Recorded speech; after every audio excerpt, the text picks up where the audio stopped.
दोस्तों नमस्कार। भारत माता की जय। आज हमारा प्यारा भारत देश 79वां इंडिपेंडेंस डे मना रहा है और इस लगभग 80 साल की लंबी यात्रा के दौरान भारत बहुत सारे उतार चढ़ावों से होकर गुजरा है और आज भी भारत में आंतरिक और बाहरी ऐसी बहुत सारी समस्याएं हैं जिनको लेकर हम सभी देशवासियों को एकजुट होकर उन समस्याओं से लड़ने की आवश्यकता है। दोस्तों, प्रधानमंत्री मोदी जी के द्वारा अपने 103 मिनट के लंबे भाषण के दौरान ऐसी बहुत सारी बातें की गई हैं जिन बातों को हमें समझने की आवश्यकता है और इनके माध्यम से प्रधानमंत्री मोदी जी के द्वारा आंतरिक और बाहरी सुरक्षा के साथ साथ आत्मनिर्भरता जैसी बातों पर बहुत अधिक जोर दिया गया है। दोस्तों, इस वीडियो के माध्यम से हम प्रधानमंत्री जी के द्वारा कही गई तमाम बातों के बारे में यहां पर विस्तार से चर्चा करेंगे कि उन बातों के मायने क्या हैं। सबसे पहले प्रधानमंत्री जी ने पाकिस्तान और पाकिस्तान से आने वाले आतंकवाद को लेकर दो टूक बात कही है और उन्होंने कहा है कि पानी और खून एक साथ नहीं बहेंगे और ऑपरेशन सिंदूर के माध्यम से पाकिस्तान को जो सबक सिखाने का काम भारत की फोर्सेस के द्वारा किया गया था उन फोर्सेस को उन्होंने धन्यवाद दिया। और साथ में ही अभी कुछ समय से आप लोग देख रहे होंगे कि पाकिस्तान के बहुत सारे नेता और आर्मी के कमांडर भारत को लेकर विदेशों की धरती पे जाकर तमाम तरीके के बयानात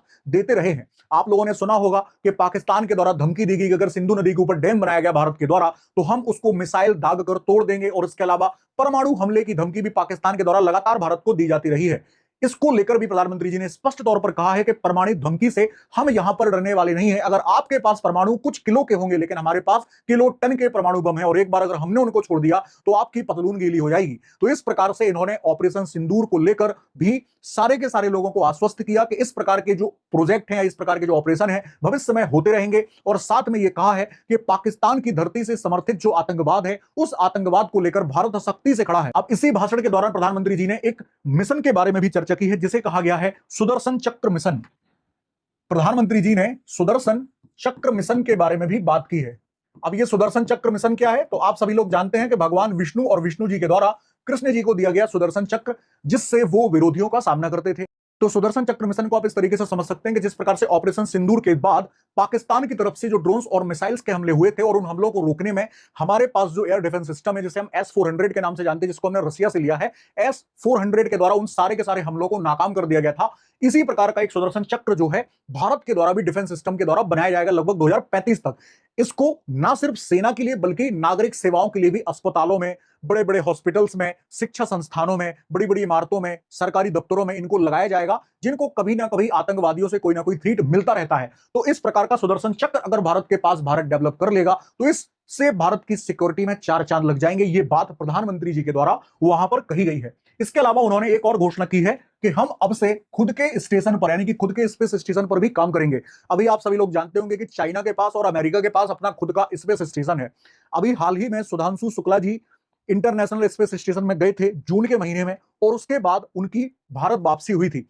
इसी को लेकर प्रधानमंत्री जी ने यह कहा है कि भविष्य में हम इस प्रकार के स्टेशन पर काम करेंगे ताकि हमारी डिपेंडेंसी दूसरे देशों के अंतरिक्ष स्टेशन पर नहीं रहे। तो 2035 तक कहा गया है कि पूरे तरीके से हम स्पेस स्टेशन को बना लेंगे। इसके साथ ही यह कहा गया कि इसका जो पहला मॉड्यूल है उसको हम 2028 तक पूरे तरीके से तैयार कर लेंगे ताकि भविष्य में जो आपकी स्पेस टेक्नोलॉजी में जो डेवलपमेंट है वो इस स्पेस स्टेशन के माध्यम से हो सकेंगे। इसके साथ ही उन्होंने यह भी कहा कि 2027 तक जो गगनयान मिशन को हम तैयार कर रहे हैं उसको भी लॉन्च किया जाएगा जिसके माध्यम से पहली बार भारत का कोई व्यक्ति जो है वो अंतरिक्ष में जाएगा। तो ये सारी की सारी घोषणाएं जो हैं ये प्रधानमंत्री जी के द्वारा की गई है जिसमें खुद का स्पेस स्टेशन डेवलप करने की बात जो है ये बहुत बढ़िया बात है। इसके साथ ही आप यहां देख सकते हैं कि उन्होंने कहा है कि लड़ाकू विमानों के जेट इंजन जो है ये मेड इन इंडिया होने चाहिए। यानी कि उन्होंने यहां पर आत्मनिर्भरता पर जोर दिया और उन्होंने कहा है कि अभी हमें क्या करना पड़ता है, जितने भी हमारे पास लड़ाकू विमान होते हैं, जो भी विमान होते हैं, उन सारे के सारे विमानों के इंजन के लिए हमें जेट इंजन के लिए दूसरे देशों पर डिपेंड रहना पड़ता है। उन देशों से ही हम उनको इंपोर्ट करते हैं। तो क्यों ना हम अपने यहां पर ऐसी तकनीकी को विकसित करें और उन तकनीकी के माध्यम से खुद के ही जेट इंजन बनाए। जैसे आप लोगों ने कावेरी जेट इंजन का नाम सुना होगा। तो इस प्रकार का अगर जेट इंजन भारत में डेवलप हो जाता है तो भारत की डिपेंडेंसी दूसरे देशों के ऊपर बहुत कम हो जाएगी। भारत के साथ बहुत सारे देशों ने डील साइन करके रखी है, जैसे फ्रांस ने राफेल भारत को देता है वो। तो ये सारी की सारी चीजें होती तो है लेकिन पूरे तरीके से टेक्नोलॉजी का ट्रांसफर भारत में अब तक नहीं हुआ है। तो इसीलिए हम दूसरे देश पर निर्भर ना रहें, हमें खुद के भी जेट इंजन बनाने चाहिए ताकि मुसीबत के समय में हमें किसी दूसरे देश पर निर्भर ना रहना पड़े। इसके साथ ही इस बार दोहरी दिवाली मनेगी, यह भी घोषणा प्रधानमंत्री जी के द्वारा की गई जिसमें उन्होंने यह कहा है कि जो जीएसटी है उस जीएसटी को हम नए तरीके से यानी कि न्यू जनरेशन का जीएसटी लेकर आएंगे और उसमें टैक्स स्लैब में बहुत सारी छूट जो है ये दिवाली पर हम मध्यम वर्ग के लोगों को और जो छोटे व्यापारी है उनको हम देने का प्रयास करेंगे। तो उन्होंने इस प्रकार से कहा है कि नेक्स्ट जनरेशन जीएसटी रिफॉर्म लेकर वो आ रहे हैं दिवाली तक, जिससे क्या होगा कि भारत में व्यापार करना और छोटे बड़े व्यापारियों को बहुत अधिक लाभ होगा। विपक्षी पार्टियां जो लंबे समय से जीएसटी का मजाक उड़ा रही थी, उनको इस चीज को समझ लेना चाहिए कि आने वाले समय में जीएसटी अपने और अच्छे स्वरूप में आने वाला है दिवाली के आसपास तक।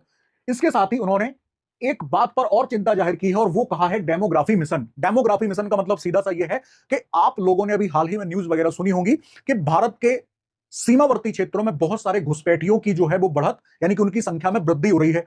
इसी कारण से उन्होंने ये कहा है कि भारत में डेमोग्राफी का चेंज जो है बहुत तेजी से हो रहा है। बाहर के लोग जो है भारत में घुसपैठ करके रह रहे हैं और यहां पर वोट डालने जैसे यानी कि चुनाव जैसी प्रक्रियाओं में शामिल हो रहे हैं। इसीलिए बिहार जैसे राज्य में आप लोगों ने सुना होगा एसआईआर जो है चुनाव आयोग करा रही है।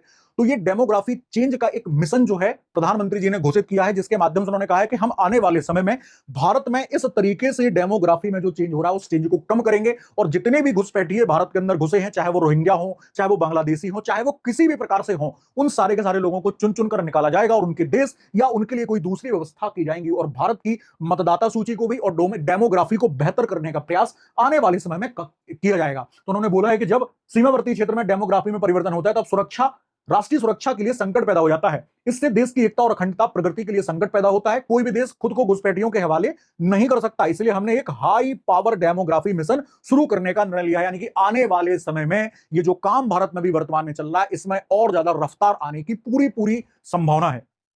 आगे एक बात और मैं आपसे करना चाहता हूं कि युवाओं को 1 लाख करोड़ रुपए की योजना की जो है प्रधानमंत्री जी के द्वारा घोषणा की गई है। इसका मतलब सीधा सा है, उन्होंने ये कहा है कि कोई भी व्यक्ति जो प्राइवेट नौकरी कर रहा है, प्राइवेट नौकरी करने वाले यानी कि पहली नौकरी पाने वाले नौजवान को 15,000 रुपए जो है ये सरकार के द्वारा दिए जाएंगे। ये एक तरीके की रोजगार योजना है जिसके माध्यम से आप सभी लोग याद रखना कि ये लगभग 3.5 करोड़ नौजवानों को रोजगार देने का काम करेगी। यानी कि आने वाले समय में सरकारी नौकरियां तो ठीक है, अगर कोई प्राइवेट नौकरी को भी पहली बार ज्वाइन करता है तो सरकार के द्वारा एक प्रोत्साहन राशि के तौर पर 15,000 रुपए उसको दिए जाएंगे। और साथ में यह भी कहा गया है कि जो कंपनियां ज्यादा से ज्यादा रोजगारों को सृजित करेंगी, यानी कि ज्यादा से ज्यादा रोजगारों को देने का काम करेगी, उनको सरकार की तरफ से सब्सिडी जैसी चीजें भी दी जाएंगी। तो ये कुछ घोषणाएं हैं। इसके अलावा प्रधानमंत्री जी के द्वारा एक संस्था के बारे में यानी कि एक एनजीओ की तारीफ भी की गई है। ये एनजीओ के योगदान को भी गिनाया गया है, जो है आरएसएस यानी कि राष्ट्रीय स्वयंसेवक संघ। 1925 के लगभग उस संस्था की स्थापना हुई थी और उसको लगभग 2025 में 100 साल हो चुके हैं। 100 साल में उसने पूरे के पूरे भारत राष्ट्र को एकता, समर्पण और अखंडता के सूत्र में बांधने का काम किया। रात दिन एक करके हर एक समस्या के सामने भारत के लिए वो ढाल बनकर खड़ी रही। तो उसके योगदान को भी प्रधानमंत्री जी के द्वारा पहली बार याद किया गया और उनके सेवा भाव को प्रधानमंत्री जी ने नमन किया। तो दोस्तों ये कुछ जानकारी थी कि प्रधानमंत्री जी के द्वारा इस वाले स्वतंत्रता दिवस के अवसर पर जो बातें कही गई हैं उनके मायने आपको सुनने में लगेगा कि ये सिर्फ भाषण है, लेकिन उन भाषण का जो मर्म है वो बहुत गहरा है और आने वाले समय में आपको भारत में बहुत सारे ऐसे बदलाव देखने को मिलेंगे।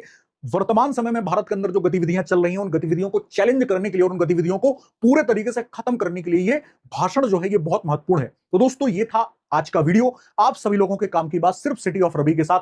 अगर वीडियो पसंद आया हो तो इसे लाइक करें, अपने दोस्तों में शेयर करें और अगर आप इस चैनल पर पहली बार है तो चैनल को सब्सक्राइब करिएगा। मिलते हैं अगली वीडियो में। भारत माता की